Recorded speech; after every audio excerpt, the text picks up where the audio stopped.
So, quick one-on-one on how to wire up your relay. So if you're wiring up your fuel pump, if you're wiring up your water meth, if you're wiring up your fans, if you're wiring up your flapper switch, if you're wiring up anything that you're wiring up, you need basically a relay. And this is the relay.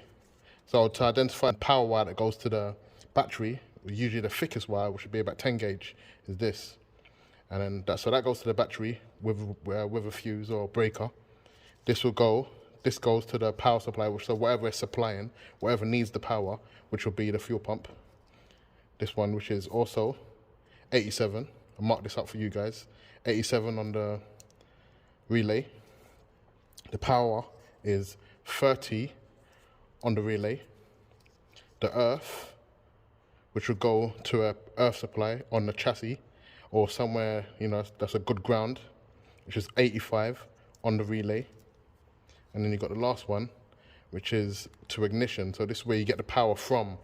So whenever you switch to ignition, this is where that goes to. We've got a box there which powers everything, and these go to that.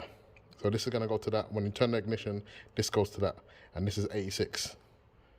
Lie that for you guys. Quick one. That's a quick. They might not all have these colors.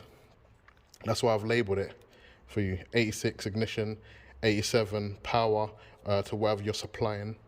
30 is to the battery. 85, which is ground. That's a quick 101 on how to wire up your relay.